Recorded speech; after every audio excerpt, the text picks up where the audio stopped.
It is possible to experience God working for you and yet not encounter his face. It's possible and more than likely that you will be introduced to his hand before you meet his face. It was just a normal mirror, but as I reached for it, my hand trembled. Take your time, Katie, my psychologist Lisa said gently. Begin by looking at your chest, then work your way up slowly. But I didn't do anything by halves. I mean, how differently could my face be? It might be red and scarred, but it would still look like me, right? Taking a deep breath, I held the mirror up to my face. That little mirror was a window to hell.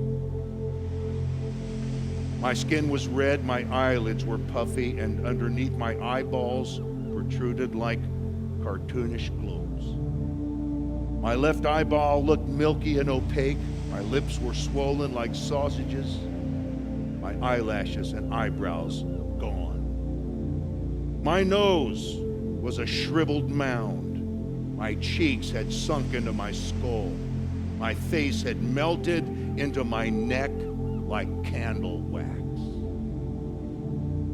Even though I sat there in silence, in my mind I screamed for my beautiful stolen face, gone forever.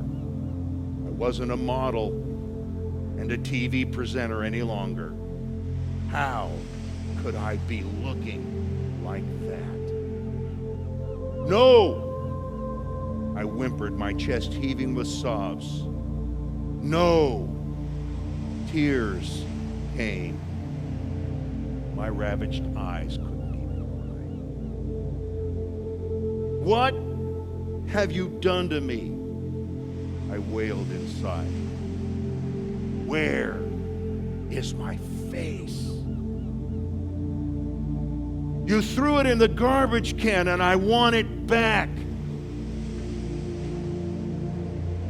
That's the testimony of a young 24-year-old beautiful woman who found a guy she dated 2 or 3 times, discovered that his temperament was such that she didn't think they'd be a good fit, told him, sorry, but I can't see you anymore.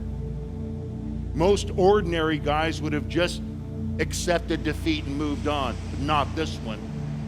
He hired some street character to put sulfuric acid in a coffee cup to wait for her when she emerged out of her place of business, and then act like he was begging for a few coins. She said when she saw the beggar come with a cup like that, she reached into her purse to get some money, and what did he do? But hurl the acid in her face.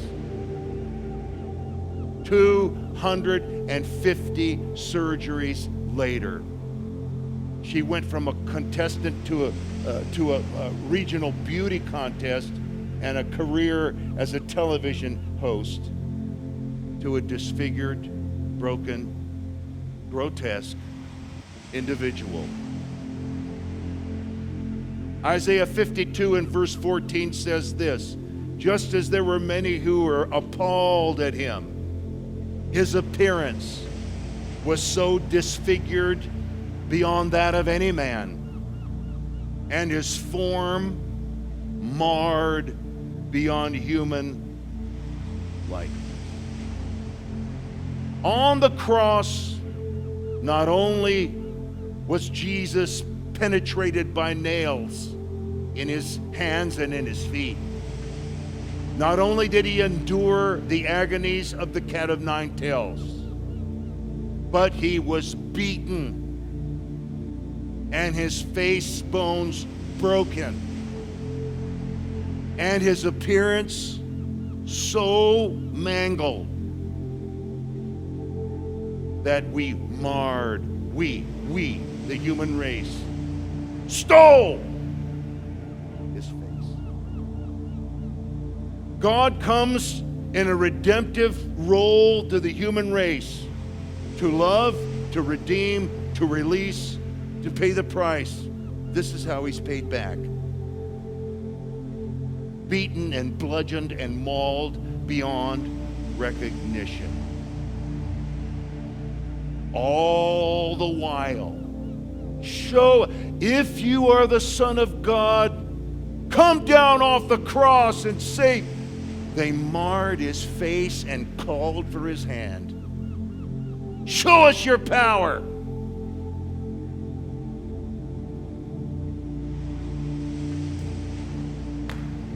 You know why we're here tonight? He's got his face back. They put him in a lowly grave. They put a roll of stone over it and called a guard of Roman soldiers to protect and defend it, but none of that worked. He come up out of that grave.